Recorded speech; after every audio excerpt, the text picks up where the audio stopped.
Morning, Gamecock fans. Today is Wednesday, July 16th, the year of our Lord 2025. This is Coffee with JC Shurburtt. So happy that you decided to join me this morning as we take a trip around Gamecock land.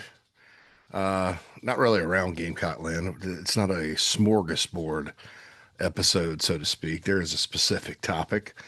Football, obviously. We try to talk football just about every day here. I say we, it's just me. Yeah, me and my dog. You hear him sometimes. But we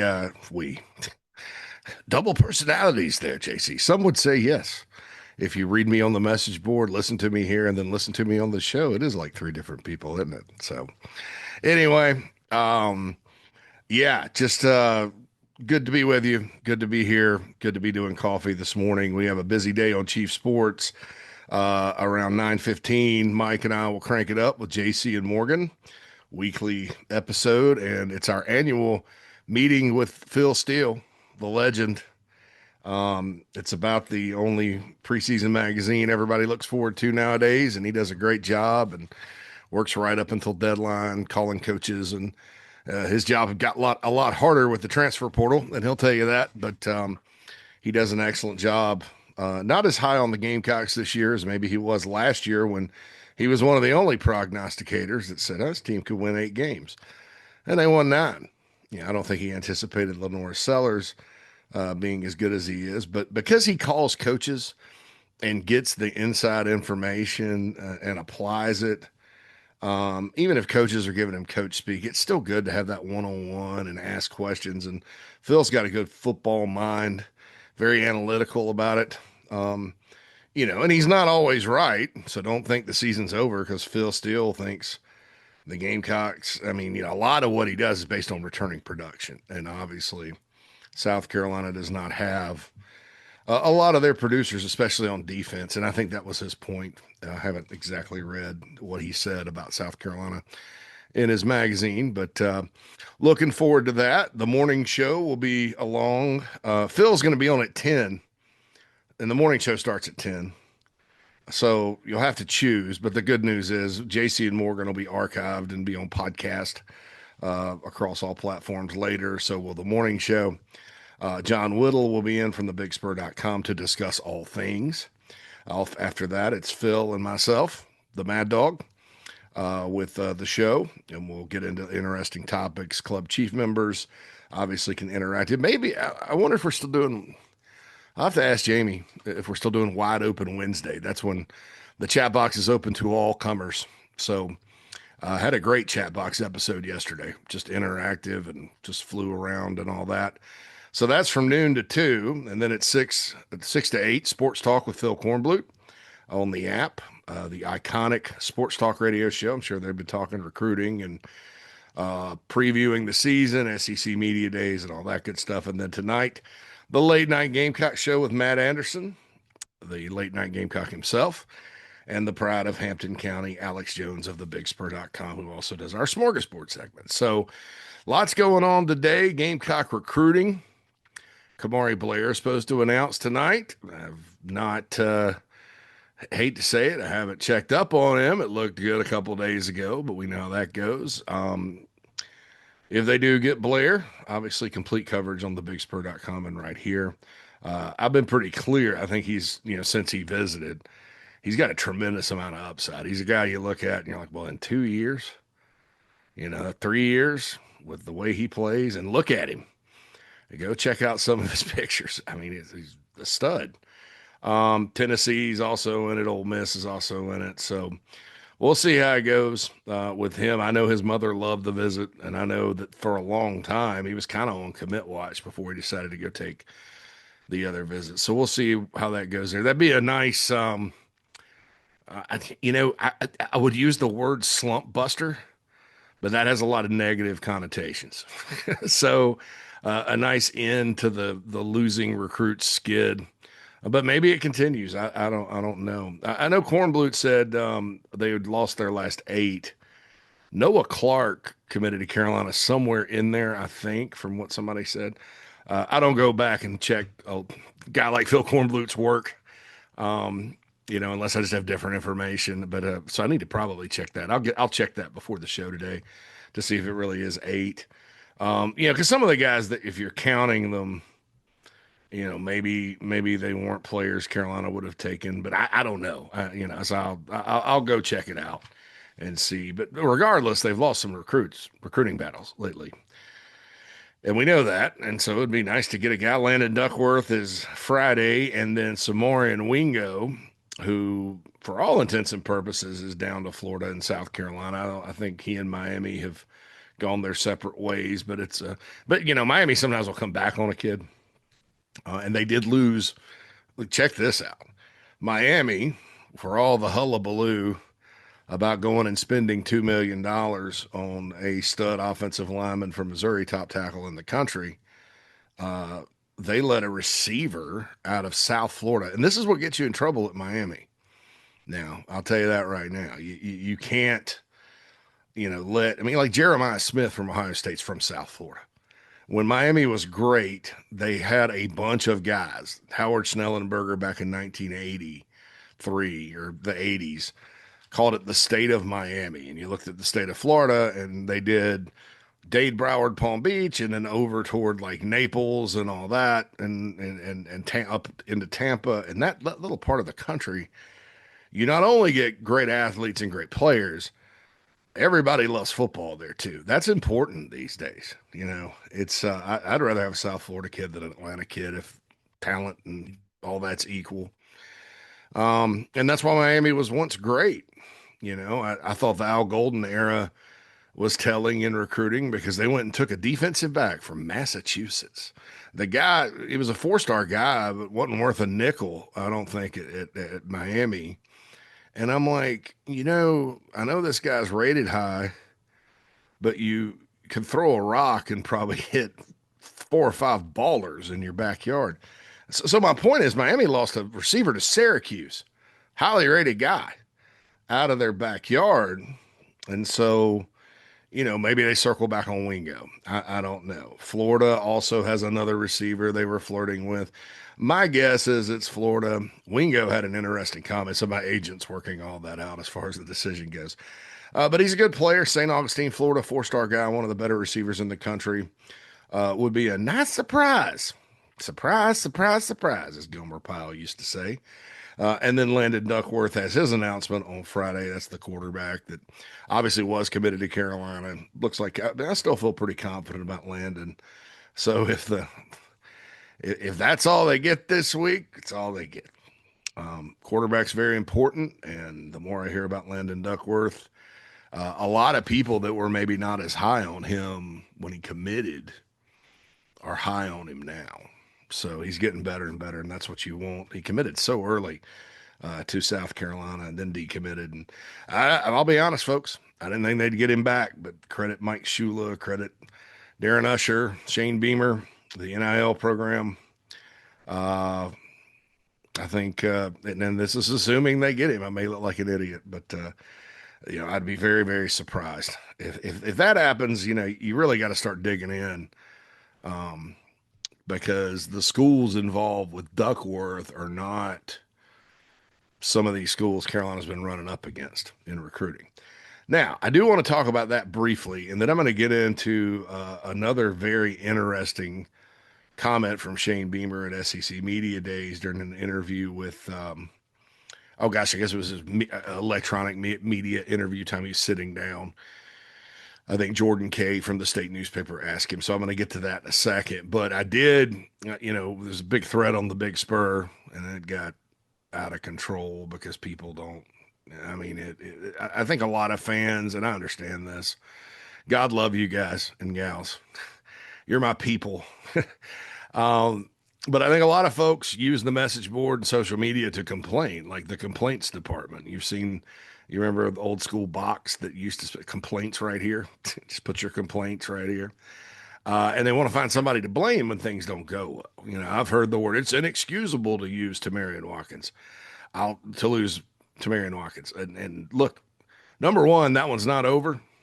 I said yesterday, I don't know that I'd be broadcasting that, but everybody I talked to yesterday, it's not over. It's not over. Smoke Matthews probably is over. But even that guy, could you never know. But and it is, and Julian Walker. And look, with Walker, I can kind of justify it because his dad and he is a coach, obviously at South Carolina. They moved around a bunch. They have roots in the Midwest. That's probably home to them. That's not as bad going to Michigan. When you dig into the personal situation, on its surface, you should not lose a highly rated defensive end from Dutch Fork if you're the Gamecocks. But when you dig into the personal situation, you sort of understand it. And that one's not what I would call over. Um, this may be the year where all the people that say we need to have a good year for recruiting, and I always answer, well, most of the recruiting's usually done by the time the season starts. It really helps with the next season. Well, this may be a season, and look, I was wrong for 2025 because having a good season did allow them to flip several players and add some at the end. Great atmospheres at the home games, obviously, work wonders. But this may be one of those years where you have a good year. It may be tempting for some of these guys. But on its surface, yeah, I mean, it's inexcusable to lose to Marion Watkins, and with Watkins specifically, yeah, I agree. You can't. I mean, that's just if that happens too many times, and when you throw Walker in there and then you got Watkins, um, I think with Tilden Riley, I know he's going to Vanderbilt. That's a different situation, like with what he wants and what his family wants and all that. And I think Carolina will actually get a better prospect in Caden Ramsey from Cross. So I'm not really counting that one. But I think that at the end of the day, that's correct in saying that if we were in normal times, but we are not in normal times. Money makes the world go round, folks. Now, I got a call yesterday, and I dropped this on Big Spurt. I'm going to drop it here. What are they doing? And I've speculated. Are they lying? Is it fake money? Is it based on a promise? What are Texas A&M, Tennessee, some of these schools doing? I want to be clear. I'm not calling out any school, especially after what I found out. I mean, you can lie in recruiting. I've seen it my whole career.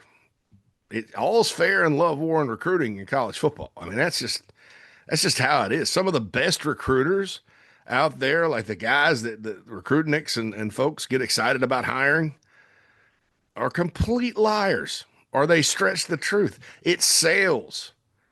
I'm not hating. I'm not hating on being less than truthful. I don't think South Carolina does that because like I said yesterday, you got to be different at South Carolina, and I think one of the differences is, Shane Beamer mandates this from the top: be real, be authentic, tell the truth. And if you have, and that creates substance in actual football, not hype.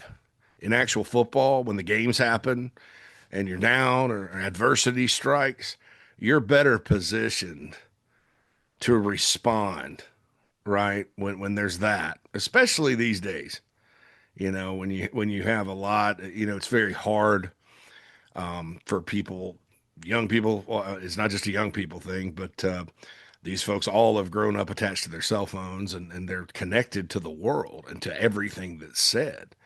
And that gets in your mind sometimes if you're not grounded in truth and honesty and all that. So it affects your play, period. In that sport, all sports really, but in football especially, it affects your play because football is not a fun sport when you're getting your ass kicked. And you're going to in games, everybody's taking a hit, everybody's delivered a hit, everybody's gotten blindside. You got me there.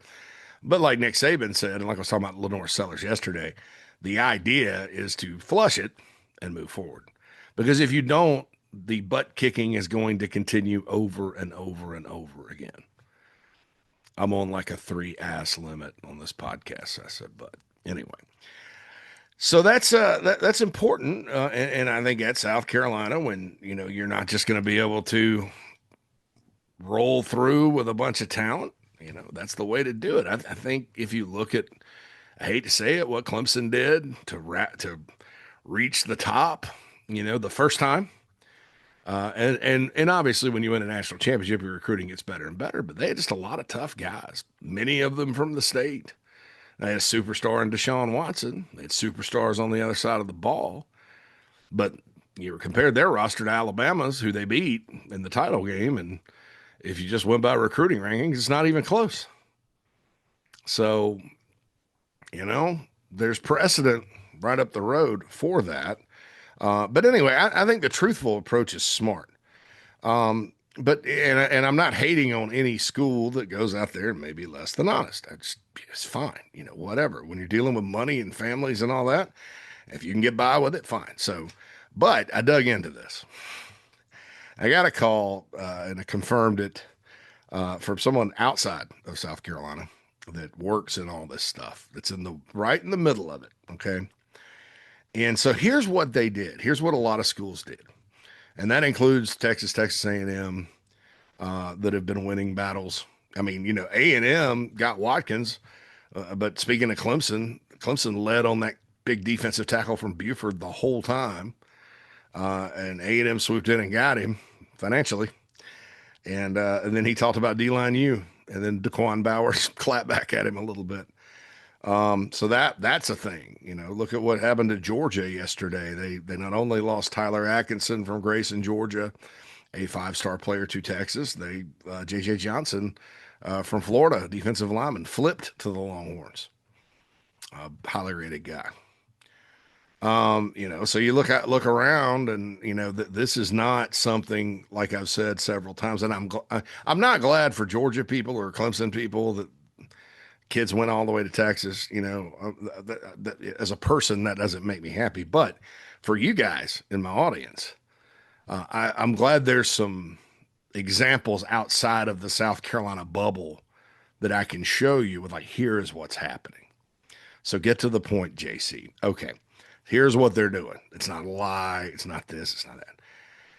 So there was something called front loading.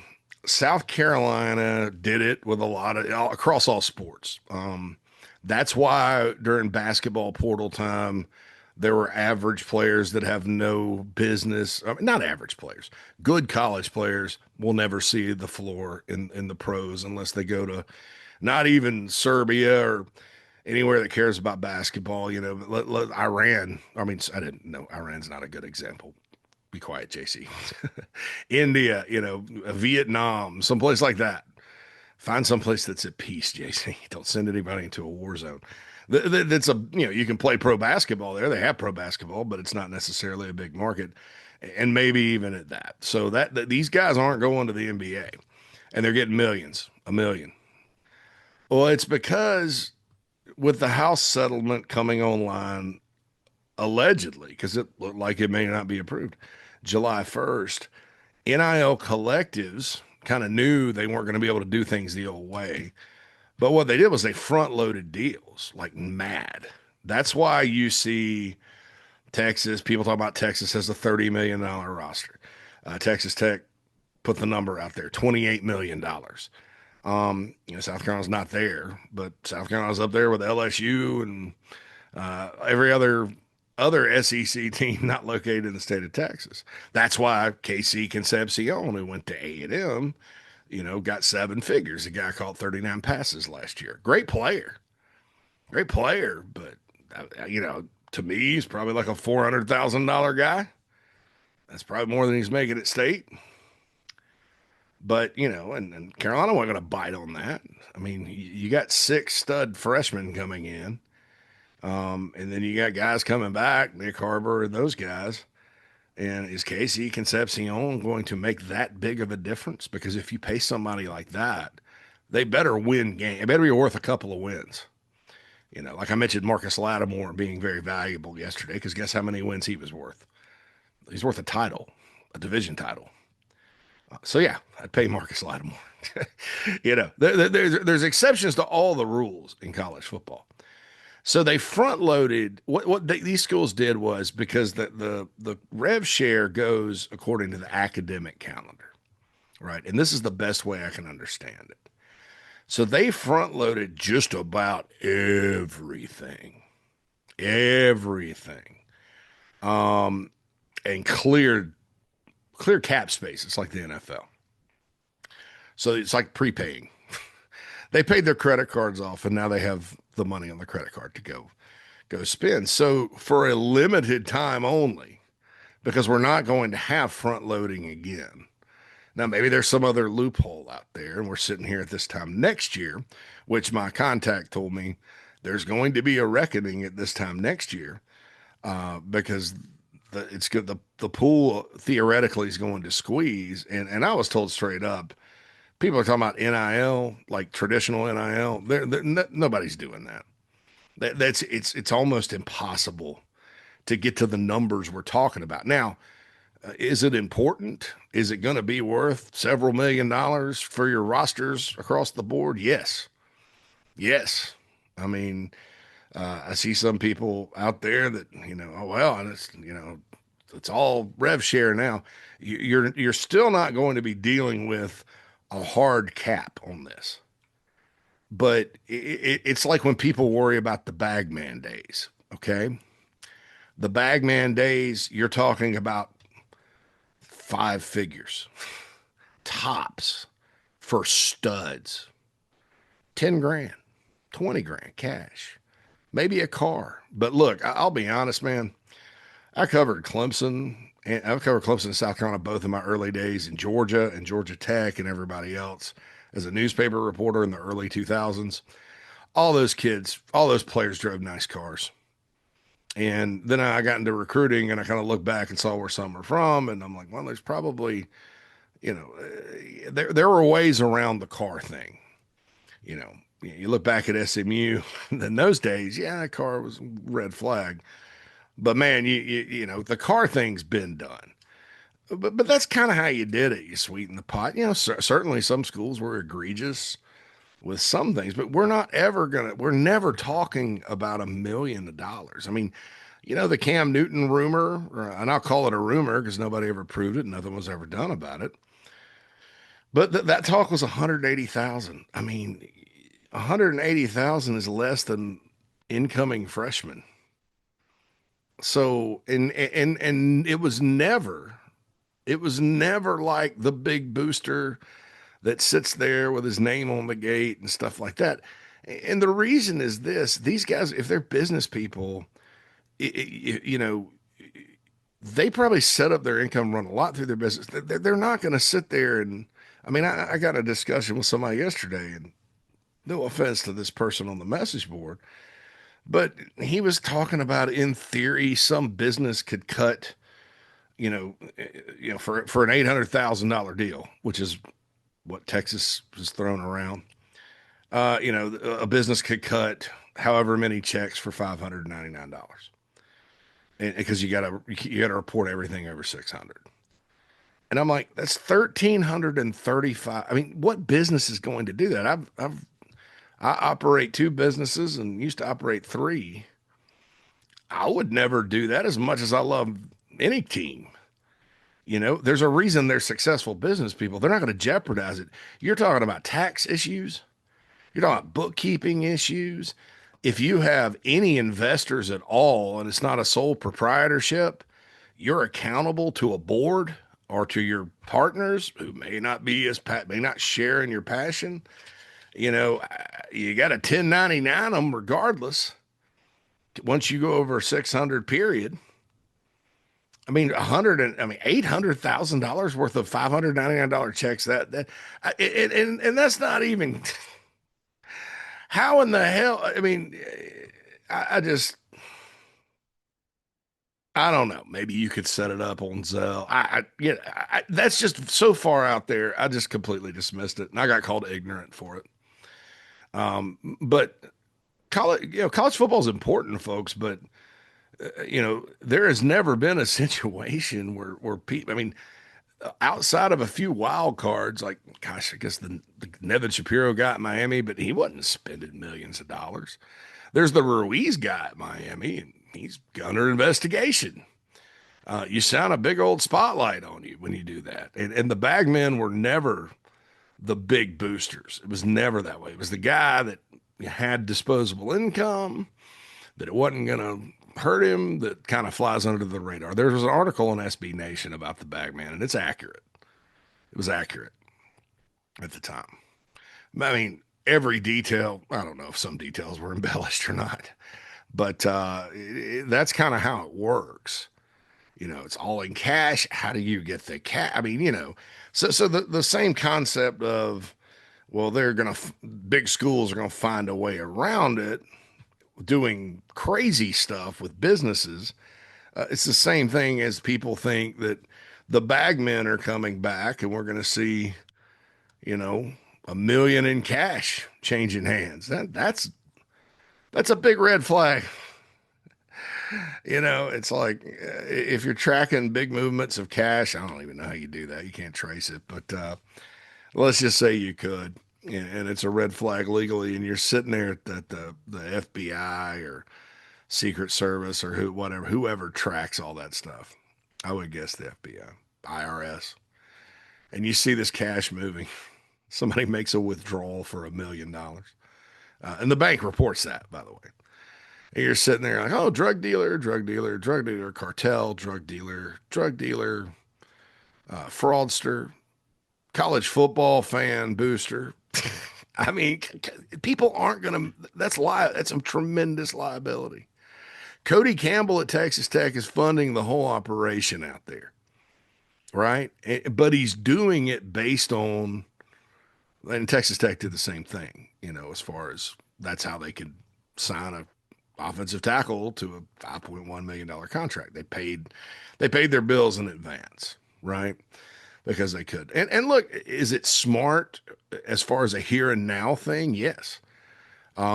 If I say often there is no tomorrow in college football, absolutely. And just to wrap that up, because I want to be clear, what I'm saying is you paid off everything in advance for this season, right? A lot of these recruits are enrolling in January. The cap exists over the course of an academic year. Okay. So that is why they have they can make some promises like this. Now, it's not going to last because the math doesn't work. Not if everybody's getting all this. And apparently, if you go to the state of Georgia, they are. I mean, that linebacker is really good. Tyler Atkinson's a stud. I wouldn't pay $1 million for him. Not right now. Maybe if he gets just a baller in college through the portal. Some guys are he's a linebacker. But how are you going to pay him next year with everybody that's also coming back and portal guys? And Texas does not really have to pay Arch Manning anything out of pocket. He makes plenty on his own, from what I hear. So maybe the numbers will work out. I don't necessarily believe, and Sark mentioned this at SEC Media Days, their head coach. He said, I don't really think about what's going to happen down the road. And if so, you can have a philosophy, and if you have the resources to do it, I don't know that 95% of all the schools in the country have the resources to do this, but some do. And you're just like, all right, let's just load up and get what we can and figure it all out later. Then, yeah, I mean, even next year, let's just say on the cap issue, because you'll also have guys that, if you've prepaid everything in the spring, you have guys that leave. You don't get paid when you leave. Maybe you just pay the whole 800 up front, and so then that's another year. You buy yourself a year with some of these guys. So maybe it's actually smart to do that. But next year when there's a reckoning, what is because these guys that got paid all that money heading in as freshmen, it's going to squeeze, even if it doesn't count. These other guys are going to look that they're returning players or what, and they're going to look at it and they're like, well, why is he getting double? Why did he get double than me?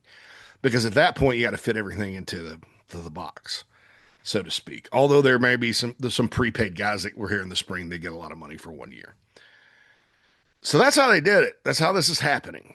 The good news is by next year, this time, the reckoning or whatever for 2027, If this continues to happen, then there's something else afoot because the prepayment, the front loading or whatever was all based on the house settlement.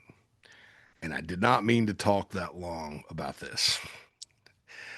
So so that's what's going on, with the recruits. Now, who knows what'll happen? Is it over? Is it not? Who will flip? I mean, still hear that about Watkins. After some conversations yesterday, I'm not sure about Smoke Matthews, but I do know he's reached out to others. I mean, yeah, who knows? But that's what's happening. It's nobody's fault at South Carolina. Um, the SEC, my understanding, and a lot of folks around college football uh, aren't happy with this and actually advised everybody not to do it. I think down the road it can throw your roster balance off, and I'm curious to see what happens with the portal in these guys. And also cautionary tale for Texas A&M. They did this once before with high school players, and it did not work out. As exciting as it was, some of those guys ended up in the NFL, but you know, did they win? No, they ended up having to eat $80 million and fire Jimbo Fisher. So, I mean, we'll see what happens with all that. Um, okay, so Beamer. So this was an interesting comment that was made, and I'll wrap with this. I'll get in more to this during the show because obviously it's a stacked day today. Um, he was asked about Jordan Kay of the state newspaper about does he still consider South Carolina the underdog in the conference, and he said yes, and that's true because I mean, where will Carolina be picked by the media? Eighth at best. Because what happens is at these things, you do have the national folks and the folks that follow it and try to make accurate present. But you have like media from all schools that are voting on this. No, well, I can't put, if you cover Auburn, well, I can't put Auburn eighth. I think they're gonna have a good year. Sure. I mean, that's how I understand it. And maybe there's more of them than there are of Carolina. But and he said that Beamer was like, well, the normal teams that have always been picked will be picked. Spurrier sounded like Steve Spurrier there. Well, the same teams be picked. But it was an interesting thing that he said because he said, well, he was here in 2010. The first thing he said was when they were talking about contending for championships, he's like, we're there. Okay, this is on the heels of telling File Fine Bomb. It's doable. I like the confidence. We talked about that yesterday. But he was talking about 2010 when Carolina won the SEC East, and he admitted it was a different SEC then. Obviously, number one, there was divisions. Number two, the division was a little down. I mean, Carolina. Let's be honest, Carolina won it with a 5-3 record. The West was much stronger at the time, but you still won it. and he said this, and this is an interesting quote. The resources at South Carolina, both on and off the field, are much greater than they were. I don't know if that's word for word. He said they could be like more resources than in 2010. And I'll dive into what he means by that. And this should let you know that things are things are better around here. And all the infrastructure stuff, the building of the long operations facility, the since he left, the upgrades and facility upgrades, all that stuff, it does not instantaneously make you start winning. A lot of people grumbled about it, even though it opened right before a pandemic. Oh, the long operations building hadn't done us any good. It hadn't been here for a while, and it's a big recruiting tool. It's also a athlete wellness tool, and that takes time. You don't just put up a building and be like, we've arrived. Let's go. It doesn't happen that way. I understand the impatience. I'm not very patient either. But you have to sometimes be patient as a fan. And so stuff like that's in place. The other part of it, on and off the field, off the field, coaching wise. The staff's bigger. Obviously, there's a lot more coaches and nutritionists and more strength coaches. I mean, all that, all the stuff that goes into making an SEC football team competitive is great. And then on the field, if you're talking about just assistant coaches, I think he likes his staff quite a bit. That Spurrier staff in 2010 was really, really good, including him. I don't know that he's necessarily making an apples to apples comparison coaching wise, like pure coaching wise. But there are a lot of guys there that have good resumes and stuff. I think it's a good staff. Um, and then players. So this is interesting, right? Well, Carolina was one of the most accomplished teams in school history. 2010, you had Alshon Jeffrey, Marcus Lattimore. You had on defense Stephon Gilmore. You had a budding Melvin Ingram. You had um, guys like Travian on that side of the ball. Uh, Antonio Allen's kind of rise to being good was at the end of that year. Remember the pick six against Clemson? A. Sanders was a freshman on that team. Yeah, a lot of players. I don't know that that team had the depth. I don't know that any of Spurrier's good teams had the depth that last year's team did at South Carolina and this year's team had at South Carolina. And I was told that, as it relates to the depth under Spurrier by an assistant guy that coached there, not Shane Beamer. And he's like, yeah, we knew that our top 33 could compete with anybody, but if we had a massive amount of injuries, we were screwed. And I think it's one of the reasons the Will Muschamp era did not work out. The injury bug bit him almost every year, just like it did at Florida. Um, I don't know if that's the sole reason, but you look at 2023. You absolutely, when you don't have a lot of good depth, which this program has never had as much depth as it does now, right?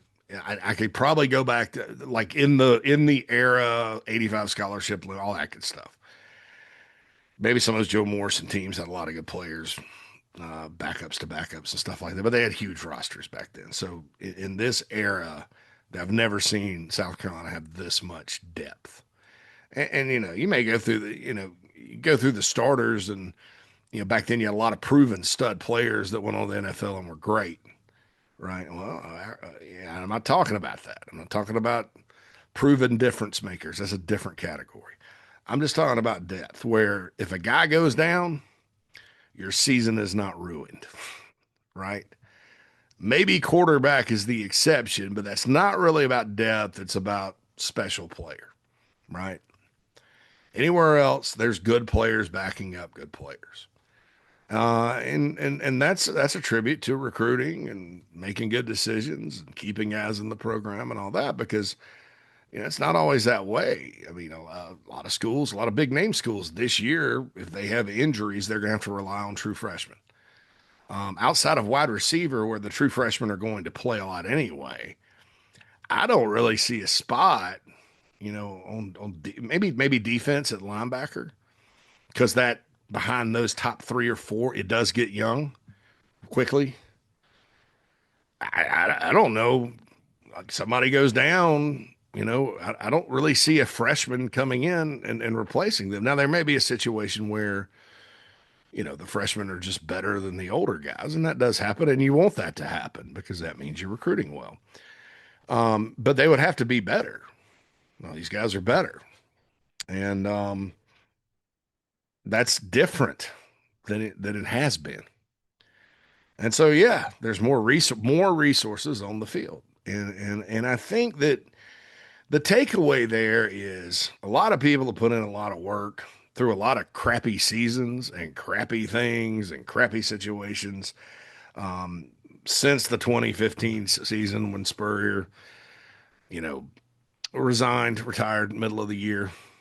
And he had his reasons, and I don't know that had he stayed and grinded that out, that that team would have gotten any better. Sean Elliott actually got them to a competitive standpoint.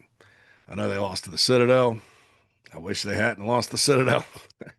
My point would be much stronger. But if you think about it, that team that year was going nowhere fast. They come back, they beat Vandy. A&M, who slaughtered them the year before, they played them off their feet. Probably could have won had Brandon Wiles not gotten hurt.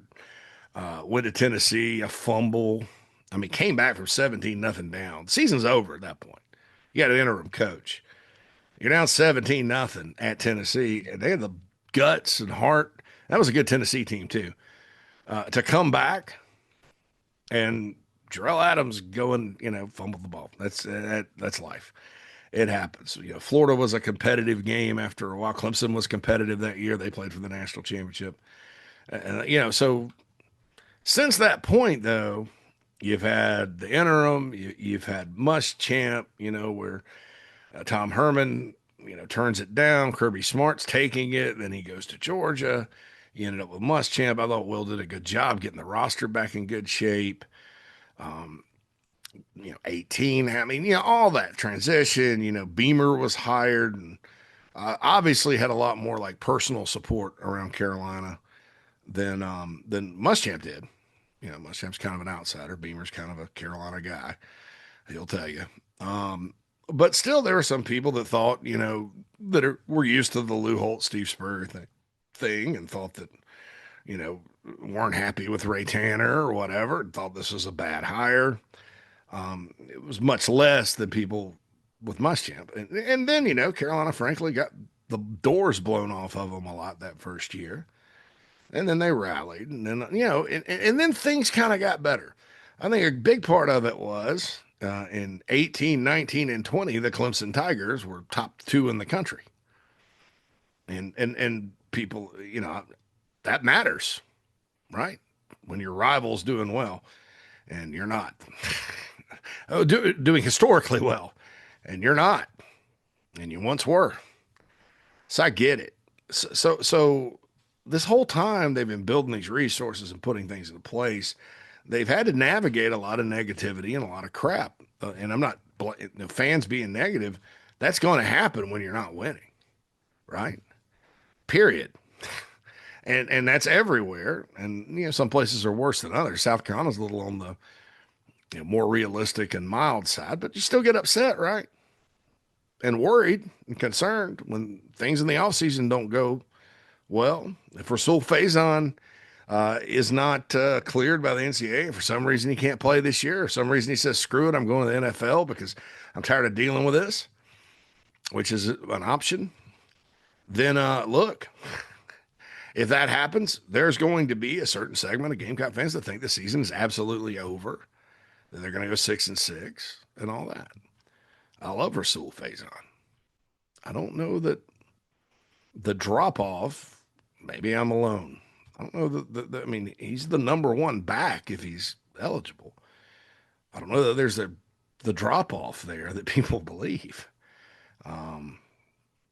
So anyway, but there'll be some people that think that, and it's because you care, right? So I'm not saying, oh, the administrators and the boosters and the coaches and all the people that have helped build all this stuff and get them to the point where they're in position. I'm not saying they're going to win the SEC this season. This season is a different discussion.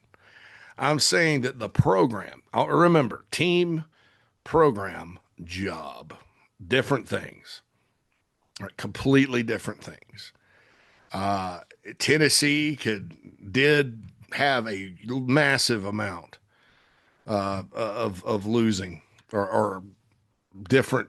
They didn't really have winning seasons. I'll just be honest, until they landed on Heupel and he started winning again. But it took that amount of time for people to not think it was a good job, right? So the job evolves over time. Program are things like we just discussed.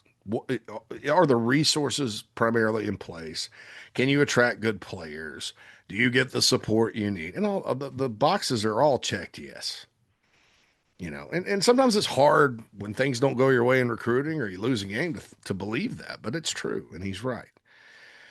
And the team has more to do with, hey, is Sean Murphy going to be able to replace D Knight or Justin O'Rourke? All that good stuff. Who's going to play? Who's going to be good at D tackle? How do you replace those D linemen? Can Lenore Sellers not fumble the ball? All that good stuff. And that's team. So program-wise is what the topic is here. I do believe, that South Carolina is in position.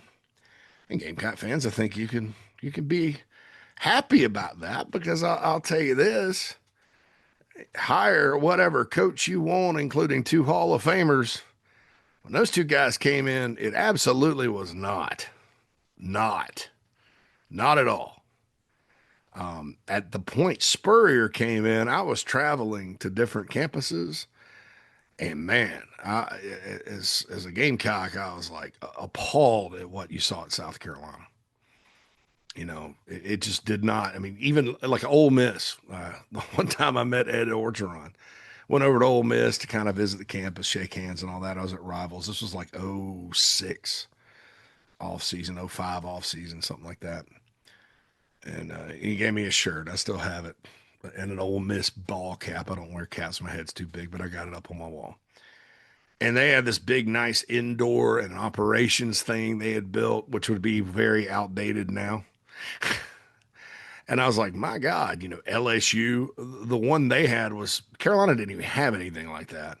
The one they had when I went there in '07, they tore that down and built a new one because it wasn't up to standard. And that's just facilities. It's not even counting like resources and all that. I mean, Steve Spurrier, debt of gratitude, right? And everybody has that. Vanderbilt was kind of behind, and they've caught up with their new stuff they've built up there, and all that. Texas and they'll have it. I mean, but it absolutely is the first time. And even when Muschamp took over, and I'm not. This has nothing to do with how that tenure worked out. Obviously they had a need for an operations building, and they built it. And that's just facilities. That's not the investment they make in players. Alabama was really good under Saban, and he'll be the first to tell you. He ran the show absolutely. But if you ever look, you looked at their coaching staff or their staff, and it was huge. And people just thought they were Big Ten people who were ignorant about what goes on in the SEC anyway. We're like, oh, they have illegal coaches. Well, you started looking at it, and you're like, well, you got 3 people, 4 people working nutrition. You got 6, 7 strength coaches who are getting paid because they're really good. You have, life and character development people like Carolina's got with Derek Moore. You've got all. I mean, and they all did recruiting operation, what people watching film and all that. Their recruiting operation was really, really good, and you know, I I don't think that the Saban plan, as far as schematically and you know out talenting people and all that, which on its surface is what it is something that can be applied to the majority of college football programs. I do think the infrastructure plan that he has, along with the process, is can't be touched. If you're serious about winning, you have to have that.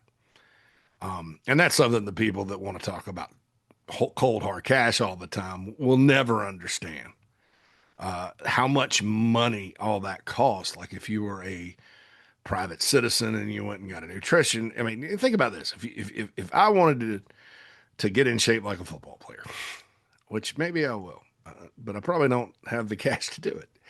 And I went and hired a nutritionist that works with the Chicago Cubs.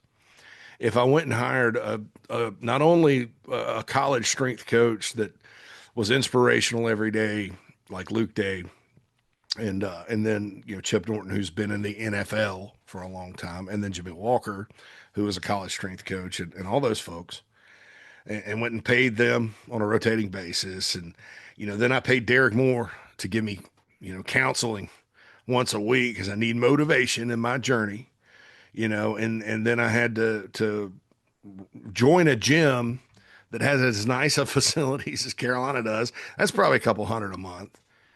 You're talking about a ton of money for that's free. I need somebody to feed me every day, and I need a place to stay that's nice and transportation. That's something people will never understand. Um, and look, all of the stuff I just mentioned, you may be thinking because we're kind of in a recruiting period. It's about recruiting, and it is, but it's also something that very much so feeds into the betterment of your players that are there on campus. And those are the folks, my friends, that are going to determine if Carolina can have a special season this year. Those guys that are there, Tamarian Watkins and Smoke Matthews and Julian Walker and Kamari Blair, that makes no difference as far as this coming season is concerned. And the season right around the corner. We are a month and 15 days away from kickoff in Atlanta. All right, I talked too long. Getting out of here. JC Shurburtt's Coffee. Oh, also wanted to mention what this, if you're looking for parking at the stadium this year, the Rotary Club at Columbia Capitol, they got 10 more spaces right there near Carolina Walk. $500 for all 7 home games. You get the same spot every single time. We had an event at the Loose Cockaboos for the Missouri game. It's a nice walk up to the stadium. 217 220 6433. First come, first serve. 217-220-6433. We'll mention it again on the show. All right, I got to go get ready for Phil Steele, JC and Morgan. Log on to thebigspur.com. JC Shurburtt's Coffee is over. Holla.